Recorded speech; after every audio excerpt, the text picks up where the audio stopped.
नमस्कार व्यूअर्स। मेरे इस वीडियो को कंप्लीट देखिए आप मेरे YouTube channel advocate Mayank Naru का, और आपको फेसबुक और इंस्टाग्राम पे भी ये वीडियो अवेलेबल होंगे। तो शुरू करते हैं। जो टॉपिक है वो है ऑल इंडिया बार एग्जाम्स। ऑल इंडिया बार एग्जाम आपका होने वाला है 7 जून को। 30 अप्रैल को इसकी जो फॉर्मेलिटीज थी एप्लीकेशन फिल करने की वो खत्म हो चुकी हैं। इसी बार ये जून में हो रहा है। जनरली ये दिसंबर में होता है या जनवरी में होता है, यानी कि साल में एक बार ही होता है। तो बहुत अच्छा मौका है स्टूडेंट्स के लिए जो AIB का एग्ज़ाम इस बार देना चाहते हैं। आप जानते हैं इसकी फ़ीस काफ़ी हाई है, 3500 रुपीज़ है जनरल के लिए, और SC/STs के लिए थोड़ी कम है।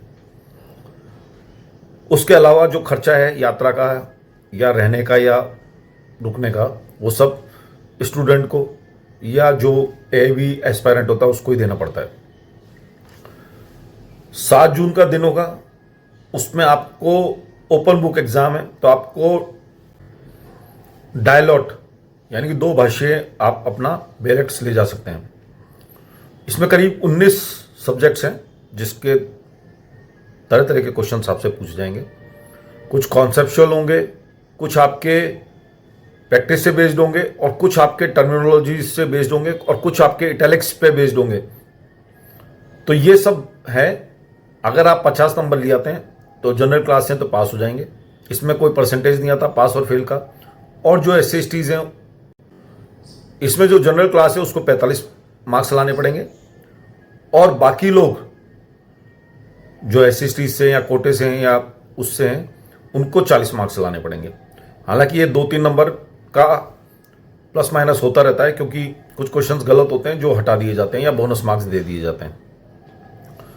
अब जो आपको जो सब्जेक्ट इसमें इंक्लूडेड हैं वो मैं आपको एक बार पढ़ के बता देता हूं जल्दी से, जिससे कि आपको सिलेबस का पता लग जाए। संवैधानिक कानून में के जो मैं इसमें मार्क्स भी बता दूंगा, जितने मार्क्स हैं इसमें अलोकेटेड हैं वो भी बता देता हूं साथ में। संवैधानिक कानून है आपका 10 मार्क्स का। दंड प्रक्रिया है जो आपको CRPC और BNSS, ये भी 10 नंबर की, यानी कि दोनों आएंगी, IPC और CRPC दोनों, CRPC और BNSS दोनों आएंगे। उसके अलावा आपका दीवानी प्रक्रिया है CPC, जिसको कहते हैं 10 नंबर की। भारतीय दंड संहिता IPC और BNS दोनों आएंगे, पुराना वाला IPC और नया वाला BNS। ये आपका 8 नंबर का है। और साक्ष्य अधिनियम, जिसको एविडेंस एक्ट कहते हैं, भारतीय BSA जो बोलता है, 8 नंबर का है। पारिवारिक कानून आपका 8 नंबर का है। अनुबंध कानून, संपत्ति कानून यानी कि प्रॉपर्टी एक्ट और कॉन्ट्रैक्ट एक्ट, ये भी आपके 8 नंबर के। तो आपके ऑलमोस्ट अगर आप गिने तो ये करीब होता है आपका 52 मार्क्स का, इसी इतने से सब्जेक्ट्स में आ जाता है। अगर इसके आपके अगर होल्ड है तो 52 मार्क्स आप इसमें आपको क्वेश्चंस मिल जाएंगे। उसके अलावा अगर हम छोटे छोटे एक्ट्स लें तो उसमें मोटर व्हीकल एक्ट है, मोटर वाहन अधिनियम, पेशेवर नैतिकता जिसको आप वर्किंग एथिक्स बोलते हैं, वो जनरली लॉ में पढ़ाया जाता है, एडवोकेसी में पढ़ाया जाता है, जो LLBs करते हैं जितने भी बच्चे। उसके अलावा वैकल्पिक विवाद समाधान, आर्बिट्रेशन जिसको बोलते हैं, जनहित याचिका, कराधान कानून, श्रम और औद्योगिक कानून जिसको इंडस्ट्रियल और लेबर लॉ कहते हैं, जनहित याचिका बोलते हैं, बहुत इंपॉर्टेंट टॉपिक है। पब्लिक लिटिगेशन जिसको बोला जाता है, ये भी आपका 4 नंबर का है। तो ये जो बता रहा हूं मैं, जनहित याचिका, कराधान कानून और श्रम और औद्योगिक कानून, ये 4 नंबर के हैं। फिर आपका प्रशासनिक कानून है, एडमिनिस्ट्रेटिव लॉ जिसको कहते हैं, वो 3 नंबर का है। कंपनी लॉ जो है, कंपनी कानून 2 नंबर का है। पर्यावरण कानून, एनवायरमेंटल लॉ 2 नंबर का है। साइबर कानून 2 नंबर का है। बौद्धिक संपदा कानून जो कॉपीराइट्स वगैरह ये होते हैं, पेटेंट कॉपीराइट्स वगैरह, ये 2 नंबर के हैं। भूमि अधिग्रहण अधिनियम, लैंड एक्विजिशन, ये भी 2 नंबर के हैं। तो 52 मार्क्स का जो मैंने आपको पोर्शन बताया वो सबसे इंपॉर्टेंट है। अगर आपने उसको कवर कर लिया, जो जनरली आपके प्रैक्टिस में भी यूज होता है, उसमें आपके पुराने भी हैं, IPC और CRPC ये भी आएंगे, और BNS और BNSS ये भी ना आएंगे। तो दोनों आपको तैयार करके रखना है। बेयर एक्ट आप ले सकते हैं। डायलॉट जो डुअल लैंग्वेज में आपको अलाउड है। एक बात ध्यान रखिए, जो मेरा एक्सपीरियंस है, वहां पे अगर बेयर एक्ट नहीं लिखा होता तो कुछ कॉलेजेस में आपको एंट्री नहीं मिलेगी। बुक्स आप ले जा नहीं सकते, बेयर एक्ट ही ले जा सकते हैं। कई कॉलेजेस बहुत स्ट्रिक्ट होते हैं, आपको वॉशरूम जाने के लिए भी आपसे आधार नंबर वगैरह लिखाया जाता है, पूरा चीज़ लिखाई जाती है और सिग्नेचर कराए जाते हैं। तो ये मत सोचिए कि बहुत लिबरल है, आप अपना नीला पेन एडमिशन, नीला या काला पेन एडमिशन जो आपका एडमिट कार्ड है वो ले जा सकते हैं, तो वो ले जाना ही पड़ेगा इनफैक्ट। और उसके अलावा बेरेक्स वगैरह ले जा सकते हैं। पेंसिल वगैरह, कैलकुलेटर वगैरह या कोई भी इलेक्ट्रॉनिक गैजेट जैसे फ़ोन वगैरह होता है या आपकी जो वॉचेज़ हैं आजकल, स्मार्ट वॉचेज़ हैं, ये सब बिल्कुल भी अलाउड नहीं है।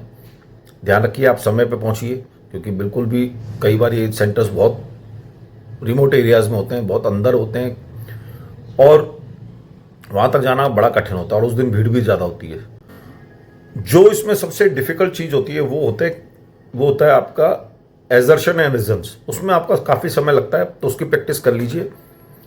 एक आप OMR शीट को फिल करना जरूर भरना सीख लीजिए, क्योंकि अगर OMR शीट्स आप नहीं भरेंगे तो वहाँ आपकी गलतियाँ होने के चांसेस पूरे रहते हैं। इसको आप किसी तरह से आप अगर कुछ क्वेश्चंस निकाल लेंगे, इसका यही तरीका है कि आप अपने कुछ क्वेश्चंस निकाल लें, यानी कि कुछ पेपर्स, मॉक पेपर्स दें, जिससे कि आपको पूरा एक एक्सपीरियंस हो जाए कि कितने आपके मार्क्स आ सकते हैं। किसी भी पेपर को ले लें, पुराने पेपर्स मिल जाते हैं, 20-22 पेपर्स मिल रहे हैं, 2011 से शुरू हुआ है, तो इसलिए कोई दिक्कत नहीं है। कोशिश करें कि आप जो पहले जो 5-7 सब्जेक्ट जो मैंने बताए थे आपको, उस पर आप पूरा कंट्रोल रखें। और आपका स्टेक बहुत ज़्यादा है, पैसा बहुत ज़्यादा लगा होता है, तो इसको कोशिश करें कि इसी बार में निकाल लें। अभी आपके पास पूरा 1 महीना है, 7 ही तारीख है, पूरा 1 महीना है, तो आप 30 क्वेश्चन पेपर्स तो आराम से निकाल सकते हैं। अगर आपने 30 क्वेश्चन पेपर निकाल लिए तो आपका सिलेक्शन होना बहुत आसान है। पिछली बार जो फेल होने की जो रेट रही है वो करीब 40% के करीब रही है, तो ये आसानी से पास होने वाला पेपर भी नहीं है जो आप जनरली सोच लेते हैं। रही बात चीटिंग की और अदर अनफेयर मीन्स की, तो वो बिल्कुल भी पॉसिबल नहीं है। वहाँ पे आपको सब लोग नए लोग मिलते हैं, तो आप किसी की हेल्प नहीं ले सकते, आपको अपने ऊपर ही आधारित रहना पड़ेगा। और कोई ये सोचे कि कोई किसी भी तरह की बुक्स ले जा सकता है, तो बुक्स बाहर ही रखवा दी जाती है। बेयर एक्ट जिस पे लिखा होगा वही ले जा सकते हैं। आपके खुद के लिखे हुए नोट्स या कमेंट्री से भरी हुई किताब जिसमें कमेंट्री पूरी लिखी है, वो आपको बिल्कुल भी अलाउड नहीं है। इनफैक्ट मतलब जिसको कहा जाए कि भाई बुक्स बिल्कुल भी अलाउड नहीं है, जिसमें बुक्स में पूरा लिटरेचर लिखा रहता है, वो बिल्कुल अलाउड नहीं है। सिर्फ बेयर एक्ट से आपको अलाउड है। तो पढ़ना तो आपको पड़ेगा ही अगर इसको पास करना है। तो अगर आपने इसको पास कर लिया तो पूरे भारतवर्ष में कहीं भी आप अपना प्रैक्टिस कर सकते हैं। इस एग्ज़ाम का ये फ़ायदा है, इसीलिए इसको ऑल इंडिया बार एग्ज़ाम कहा जाता है और बार काउंसिल ऑफ इंडिया द्वारा ये संचालित होता है। बहुत बहुत धन्यवाद, शुभकामनाएं मेरी आपके साथ हैं और मेहनत करिए तो पास हो जाएंगे। बहुत बहुत धन्यवाद।